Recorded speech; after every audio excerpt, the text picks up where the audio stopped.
Good afternoon, and welcome to Dave's Dugout, my normal podcast that I have for softball. But I've decided this year, being the 250th year of America, uh, on Wednesday I'm going to celebrate with the spirit of America as we talk about the signing of the Declaration of Independence. And so this is a day that I always look forward to, and over the years, a special holiday. I just returned from a vacation. We celebrated our 58th wedding anniversary yesterday. We were gone for 2 days in the beautiful city of Petoskey and all across the northwest of the state. We traveled and had an enjoyable time. And I'm back now and I'm ready to go. So, without further ado, let's just talk about what occurred just prior to the Declaration of Independence. Even though I've talked about it before, we're going to recover it a little bit today. And that is Thomas Jefferson decided at the second Congress, Congressional Congress, at the Continental Congress that they had, that they didn't really have enough votes. And I think he was talking with John Hancock. John Hancock was the president of the Continental Congress. So he was talking it over with him, and he said, I don't think we have enough votes. We have maybe 6 states, probably going to get 7, but we need a unanimous vote. And so they talked about it and decided they would wait until the next day, which is July 1st, and see what transpired, because they were a little bit worried. The day before the official vote, Congress debated the issue and took a trial vote. The results showed movement toward independence, with 9 colonies now favoring the measure. South Carolina and Pennsylvania were opposed. Delaware was stuck in a tie with 1 delegate for independence once again, and the 3rd delegate, independence man Caesar Rodney, was on his way. He was 80 miles away in Delaware, riding quickly on a horse. It was the 3rd delegate, independence by their leaders back home, not to vote one way or the other on independence unless they had everybody there. So that was what was going on. And then an amazing series of events occurred over the next 24 hours. Informed by a messenger that he was desperately needed in Philadelphia, Caesar Rodney mounted his horse, headed to the city. Meanwhile, Samuel Adams of Massachusetts and a few other independence men convinced some delegates who were undecided or opposed that all the colonies must stand together. When the official vote was made late on July 1st, everything fell into place. 2 Pennsylvanians who opposed independence, John Dickinson and Robert Morris, abstained from voting. Robert Morris, by the way, in later years was declared basically the man who stood for our Constitution. So he was a very important man. This allowed Pennsylvania to speak for independence with the slimmest of margins, 3 votes to 2. Wet and exhausted from his all-night ride, Caesar Rodney arrived just in time to swing Delaware's vote to independence. Not wanting theirs to be the only colony against the measure, the South Carolinians switched to independence. And although its delegates did not vote on July 1st, New York made the independence vote unanimous several days later. Now, I don't know why New York didn't vote on July 1st. I'm looking for records, but they just didn't vote, but they were for independence. The July 2nd vote transformed the American colonies into the United States of America. The delegates expected that July 2nd would be honored as the new nation's birthday. John Adams wrote to his wife, Abigail, in a letter and said that July 2nd, as a great anniversary festival. It ought to be solemnized with pomp and parade, with shows, games, sports, bells, bonfire, and from one end of this continent to the other from this time forward forevermore. A mention of sports. Wow. How about that? But what happened was that after making more changes, Congress adopted the Declaration of Independence on July 4th, 1776. Copies of the Declaration were sent to the 13 states as the former colonies were now known. American patriots loved the Declaration, and because of the top of the document, it said Declaration had been approved on July 4th, 1776. Americans began thinking of July 4th instead of July 2nd as the official birthday. So that's why July 4th has been our official birthday evermore. Another widespread misconception is that all the congressmen signed the Declaration on July 4th. Actually, what happened was after it was written and amended and written, it was handed to John Hancock, the president, and to the secretary, Charles Thompson, to sign. So those are the only two signers that took place on July 4th. Okay, so it was just those two signers.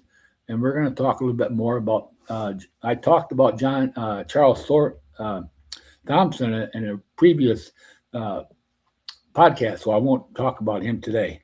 It appears that the full Congress didn't sign a copy of the document until much later. Most of the delegates signed this copy on August 1st, 1776, and others signed even later, on some even as late as on January 18th, 1777. Mary Catherine Goddard, editor and publisher of the Maryland Journal and Baltimore Advertiser, became the first person to publish the full declaration, including all the signers' names. So it wasn't really until, think about this, July 18th, 1777, it was finally published with all the signers, all 56 signers, excluding Charles Thompson, okay?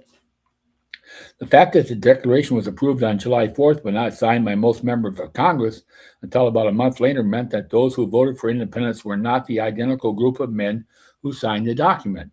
About a quarter of the 56 signers had not been in Congress at the time of the vote. For example, Richard Henry Lee was called back to Virginia in mid-June. As a result, Lee missed the vote on his own independence proposal, but he returned to Congress in late August and signed the Declaration. The signers of the Declaration, rather than those who voted for independence, have long been honored as the nation's founders. That is because by placing their names on the Declaration, they announced to the world their willingness to risk everything for the cause of independence. The British targeted the 56 signers for special punishment because they were traitors now. The homes of 12 signers were burned, and nearly 20 of them lost much of what they owned. According to some estimates, 9 signers died as a result of hardships they suffered during the Revolution. Yet not one signer changed his stance on independence. All of them kept their promise, and they made in the Declaration of Independence that they would stake their lives, their fortunes, and their sacred honor. That's an amazing, amazing statement. And to think what those men went through. Okay? Now we're going to talk a little bit about the Liberty Bell, because the Liberty Bell is assumed to had been ringing on that day. Okay, first we're going to show you the actual Declaration of Independence that day in reverse, unfortunately. But there it is, okay? And then we go to the Liberty Bell. And there it is. It stands today. There is the Liberty Bell as it stands today. They've got a special stand that it sits on. And it's got a statement. But the Liberty Bell didn't crack on that day. However, it did crack in a test days earlier. Okay? The bell was cracked on its first test ring, so it was then melted down and recast for local metal workers John Pass and John Stowe in Philadelphia, inscribed with the message, proclaim liberty throughout all the land unto all the inhabitants thereof. This bell's famous crack formed in the 1830s. Efforts were made to repair the bell in 1846 by widening the crack, but these failed as a result of the bell hasn't rung in living memory, so it's never been rung again. Okay? So, now, let's talk a little bit about on this day. Okay? On this day, the Liberty Bell, according to popular legend, the Liberty Bell rings for the Second Continental Congress. Okay, we talked about that. On this day, on July 8th, Colonel John Nixon gives the first public reading of the Declaration of Independence to an assemblage of citizens in Philadelphia. So that was when the first public reading took place 250 years ago today. Very important date. On the next day, which would be tomorrow, U.S. Declaration of Independence is read to George Washington's troops in New York. So there you have it. A little bit of history of what happened on this day and tomorrow. Okay?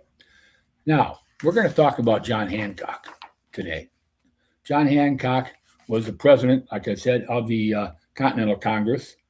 And so, therefore, he was a very important man. I'm sure he hit that gavel many times during the voting and the talking that went on and the debate. So, very important man. John Hancock was born on January 12th, 1737. Okay? He was only 39 years old at the time of the signing. 39. And he was president of the Continental Congress. And so Dolly Quincy was his wife. They had one child, and his date of death was October 8th, 1791, and he was 56 at age of death. So there you have it. John Hancock. Okay? Now, let's talk about John Hancock. All right? Very important man. We're going to talk about him because actually he was the very first signer. Okay? He was the very first signer. He signed his name large so that King George could read it without his spectacles. And that's why he wrote it large. And you know, for years, people would use the term for a signature is put your John Hancock on this. I remember hearing that as a kid. I remember hearing that at school. And even many days later, something important was to be signed, and somebody would say, put your John Hancock on this. And that's where it came from. Okay? Okay. His father, a minister, died when John was 7. The family had more than their grief to contend with. Their home was reserved for the minister, so they had to move out to make room for the new preacher. John's mother couldn't afford to keep the family together, and she and her other 2 children moved in with grandfather Hancock in Lexington, Massachusetts. So his mother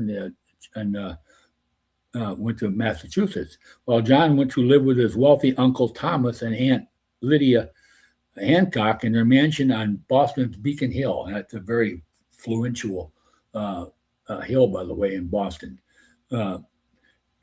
His aunt and uncle, who had no children of their own, showered John with love and everything that money could buy, including a Harvard education. John adored them too, but all his life he was haunted by being separated from his mother and brother and sister. Okay? Following college graduation, John went to work for Uncle Thomas. In 1764, John Thomas Hancock died, leaving most of his fortune to his nephew.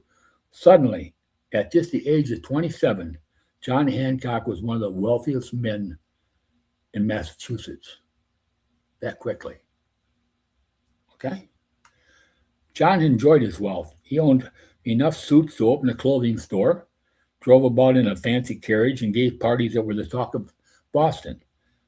He also used his money for the public good, which made him even more popular. For example, he helped rebuild damaged structures after a fire, and every winter he donated food to the poor in Boston. Okay? Samuel Adams decided to recruit Hancock for the Liberty Party, as the radicals were called. He took Hancock to his political meetings and convinced him to join the Patriot cause. They were an odd couple. Adams, in his threadbare suit, accompanied by a dashing young merchant, at Samuel's prodding, John ran for office, and in 1766, he was elected to the Massachusetts legislature. Okay? Hancock poured his heart and soul and money into the Patriot cause. He gave so much money to the rebels that Bostonians joked, Samuel Adams writes the letters to the newspapers, and John Hancock pays for the postage. That's kind of a funny joke when you think about it. Hancock was also the central figure in a famous act of defiance.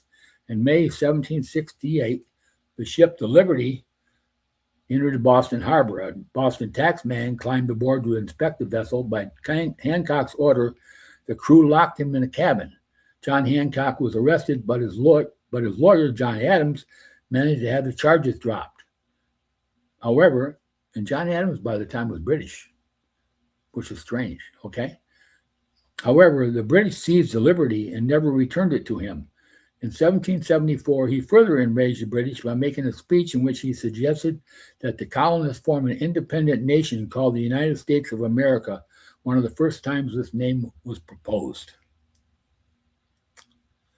As war approached, Hancock was elected president of the new Massachusetts government that was a forerunner of the state government. Under Hancock, Massachusetts raised hands of Minutemen. These soldiers who claimed they could get ready to fight in 60 seconds were soon needed. That's where the Minutemen name came from. They were ready to fight in 60 seconds. On the morning of April 19, 1775, British troops came to capture Hancock and Samuel Adams, who were hiding in Lexington. Thanks to Paul Revere's famous ride, along with a couple others, there was a girl, by the way, who took a ride also. It was mentioned much later in histories. It was a young girl. She wasn't even 18 yet. I think she was like 15 or 16. She jumped on a horse and started riding all through the land, proclaiming the British are coming, the British are coming. So it wasn't just Paul Revere. Okay. As president of the Continental Congress, John Hancock was the first person to sign the Declaration of Independence. Reportedly, while signing in large, bold letters on July 4th, Hancock said, "There, John Bull, a nickname for England, and can read my name without spectacles and may double his reward on my head." Wow. Think about that. You want to put a reward on my head? Double it.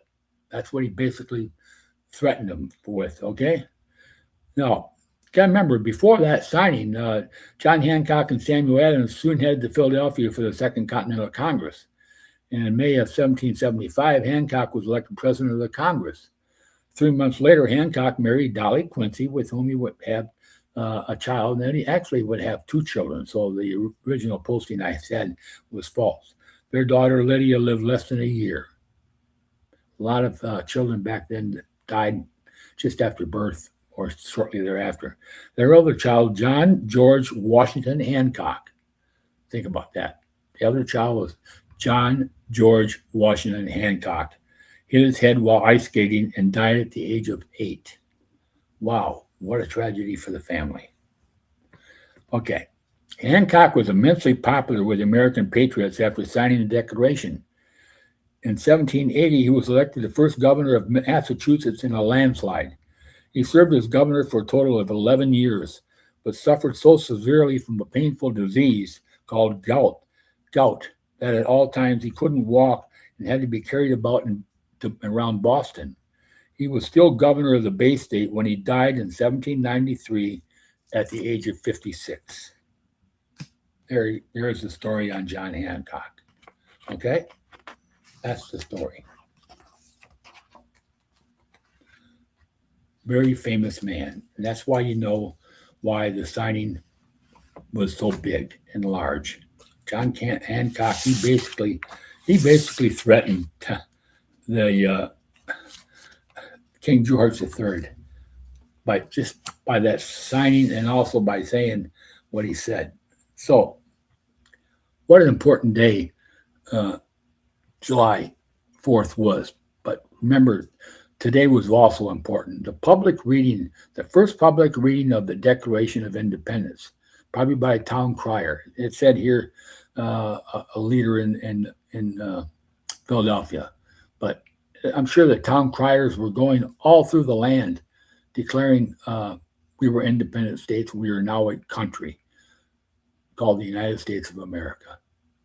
So therefore, keep enjoying this year as I will. And this is such an important holiday. And 250 years later, you got to remember, only 2 people signed it. So we still have only 2 people signed out of the 56 delegates, and no official states yet when you think about it, because the delegates hadn't signed that represent each state. So all we had was Hancock, okay, and Thurgood. So that's all we had. Okay. So there you have it. Now, next Wednesday, I'll be back, God willing, and the creek don't rise, as they say. I'll be back, and I'll talk more about another signer or two. I continue to talk about the signers now, all 56 of them, all 56 who put their lives, their fortune, and their sacred honor on the line. We'll be talking about each one, okay? There's a very unique story with each one, and I want everybody to know what it is, all right? So, without further ado, enjoy the rest of the day, and see you next Wednesday.